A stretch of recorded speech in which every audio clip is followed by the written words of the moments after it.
ముఖ్యమంత్రి చంద్రబాబు నాయుడు గారు మన ఎలక్షన్ల కంటే ముందు అనేక మంచి కార్యక్రమాల పైన చేస్తాను, మా ప్రభుత్వం వస్తే చేస్తానని చెప్పేసి చెప్పడం జరిగింది. దాంట్లో భాగంగానే గతంలో మీకు 60 ఏళ్ల పెన్షన్ ఉంటే మన నియోజకవర్గంలో నేను 50 సంవత్సరాలకి మీకు పెన్షన్ చేయడం కూడా జరిగింది. 50 సంవత్సరాలకి మీకు పెన్షన్ వస్తుంది. 3,000 రూపాయల పెన్షన్ 4,000 రూపాయల పెన్షన్ వస్తా ఉంది. వికలాంగులకు 3,000 ఉంటే 6,000 రూపాయల పెన్షన్ వస్తా ఉంది.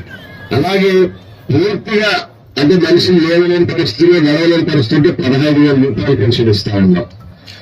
అన్ని రకాలుగా మీకు ప్రోత్సాహకారం ఇస్తాం. మిగతా కార్యక్రమాలను తొందరగా చేపట్టబోతా ఉన్నాం. ఇల్లును కూడా చెంచులకు కట్టించి ఇవ్వాలని చెప్పేసి మనలోనే లోకేష్ బాబు గారు పాదయాత్ర చేపట్టినప్పుడు చెంచులతో ఇక్కడ మీటింగ్ పెట్టాం. ఖచ్చితంగా వీళ్ళకి మాత్రం మనం కట్టించి ప్రభుత్వం కట్టించే వాళ్ళు వీళ్ళు కట్టుకోలేరు, వీళ్ళ దగ్గర అంత ఆర్థిక స్థోమత ఉండదని చెప్పేసి ఆ రోజు చెప్తే లోకేష్ బాబు గారు ఒప్పుకున్నారు. దాని మీద చర్చ జరుగుతూ ఉంది. మేము హౌసింగ్ మినిస్టర్ గారు ముఖ్యమంత్రి గారు కూడా వాళ్ళ చెప్పాలుగా నేను కూడా ఆరోగ్యంగా వినియోగించుకోవడం జరిగింది. ఇక్కడ సత్యారాయణ గారు కలెక్టర్ ఉన్నారు. ఆ రోజు మీకు అందరికీ పట్టాలనిపించింది. ఆ రోజు మన తెలుగుదేశం పార్టీ ప్రభుత్వం నేను ఎమ్మెల్యే ఉన్నప్పుడు గతంలో కాలంలో పైన గట్టితాడులో చాలా కుటుంబాలు ఉన్నది. నాయన ఉన్నప్పుడు అందరినీ కింద తీసుకొచ్చి వెలుగు టౌన్ లోనే వాళ్ళకు కాళ్ళు ఏర్పాటు చేపించేసి వీళ్ళు కట్టించారు. ఇంకా రాబోయే కాలంలో ఇంకా మంచి కూడా కట్టిస్తాం. అందరికి కూడా ప్రతి ఒక్క చెంచు కుటుంబానికి నీళ్లు ఉండాలనేది మన ఎన్డీఏ పార్టీ ధ్యేయం. ఖచ్చితంగా ప్రతి ఒక్క చెంచు కుటుంబానికి నీళ్లు కట్టించే బాధ్యత తీసుకుంటాం. ఎందుకంటే నేను ఏ చెంచు కుటుంబాలలో పోయినా ప్రధానంగా అందరూ అడుగుతా ఉండేది ముందు ప్రధానంగా నీళ్లు. ఇలాగ నేను కూడా చెప్పినా నేను సిద్ధంగా ఉన్నప్పుడు నాయన ఫస్ట్ ఎమ్మెల్యే వెళ్ళినప్పుడు ఇల్లు కట్టించి ఇల్లు అవుతుంది కాదు, ఇంట్లో ఇల్లు కట్టించినా బయట ఉంటుంది. ఇప్పుడు ఇల్లు కావాలని అందరూ అడుగుతున్నారు. ఖచ్చితంగా అందరికి కూడా ఇల్లు కట్టించిస్తాం. అలాగే ఇంకా ఎవరైతే ఇక్కడ ఇంటి స్థలాలు లేని వాళ్ళు ఉన్నారో ఆ రోజు మీతో పాటు ఇక్కడ 22 ఎకరాల స్థలం తీసుకున్నాం. ఇది ఇరిగేషన్ ల్యాండ్. మా ప్రభుత్వంలోనే 22 ఎకరాలు తీసుకుంటే వాళ్ళు వచ్చి పనులు వేసుకుంటారు. వ్యవసాయ పార్టీ పట్టణం వెళ్తారమ్మా. మేము విషయాన్ని చెప్పి చెప్తారు. ఆ రోజు 22 ఎకరాలు ఇక్కడ మళ్ళీ మనం తీసుకొచ్చేది. మీతో పాటు వెలుగుడు టౌన్ లో కూడా ఎందుకంటే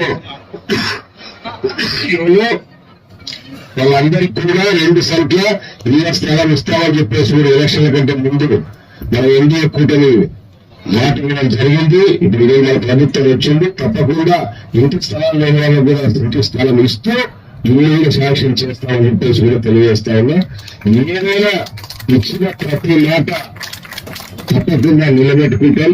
మీకందరికీ ఈ ప్రభుత్వం మంచి చేస్తుంది. కానీ వైఎస్ఆర్ కాంగ్రెస్ పార్టీ లాగా మాట ఒకటిచ్చి తన 3 రకాలుగా నేతలు ఉండదు. ఏ కార్యక్రమం కూడా సక్రమంలో చేయలే. వాళ్ళు ఇచ్చిన మాట ఏమి కూడా సక్రమంలో నిలబెట్టుకోలే. 5-6 సంవత్సరాల కూడా పట్టాలు ఇచ్చిన అక్కడ ఒక్కరికైనా ఇల్లు కట్టించారా? రోడ్డు వేసారు కనీసం వాడికి. మన విషయం పట్టాలి పాపం మీరు అట్లే ఇంకా పట్టాలు కట్టుకొని ఉన్నారు. 5 సంవత్సరాల ప్రభుత్వంలో ఒక్క ఇళ్ళని కట్టించారు. అందులో పట్టాలు పిచ్చి కుట్టాలు పిచ్చినా అంత పాపం ఆ రోజు.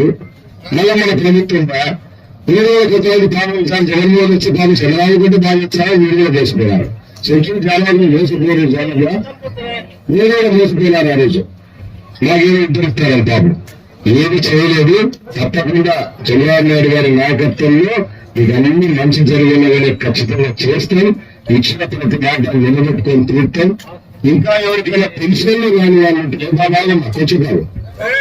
తప్పకుండా ఈ నెలలో కొత్త పెన్షన్లు ఎవరికైతే ఇవ్వాలో అర్హులైతే ఉన్నారో వాళ్ళందరూ కూడా లిస్టు చేస్తారు. మీ ఇళ్ళకే వస్తారు. అధికారులు మన పార్టీ వాళ్ళు అందరూ మీ ఇళ్ళకే వస్తారు.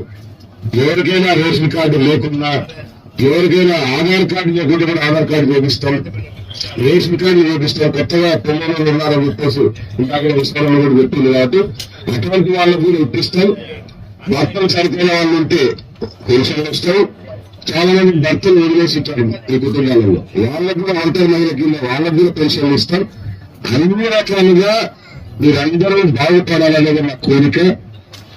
మీరు కూడా ప్రభుత్వం నుంచి ఏ సహకారం వచ్చినా తీసుకోవడంతో పాటు మీరు సహకరిస్తే మీ పిల్లల భవిష్యత్తు బాగుంటుంది. ముఖ్యంగా చదివించుకోవాలి పిల్లలు. దయచేసి నాకు గుర్తు పెట్టుకోండి. నేను మళ్ళీ మీ దగ్గరకు వస్తాను. మీకు ఏ కష్టం ఉన్నా కూడా ఖచ్చితంగా అవన్నీ కూడా మేము సాల్వ్ చేసేదానికి ఇక్కడ ఉన్నాం. కలెక్టర్ గారు కూడా తప్పకుండా చాలా మంచి మనిషి మేడం గారు. ఏది కావాలని కూడా మనం చేసి పెట్టడానికి మేడం గారు కూడా సిద్ధంగా ఉన్నారు. కలెక్టర్ గారి ద్వారా కానీ ప్రభుత్వం ద్వారా కానీ మనకు కావాల్సిన ప్రభుత్వం నుంచి వచ్చే అన్ని కార్యక్రమాలు కూడా తీసుకొని మీ అందరి అభివృద్ధికి ఖచ్చితంగా మేము పాటుపడతామని చెప్పి తెలియజేసుకుంటూ, ఇప్పటికీ చాలా ఆలస్యమైంది. మళ్ళీ అందరి తరఫున కోరుకునేవారు మీరు మీ పిల్లల్ని ఖచ్చితంగా చదివించుకోండి. చదివించుకోకపోతే వాళ్ళ భవిష్యత్తు దెబ్బతింటది.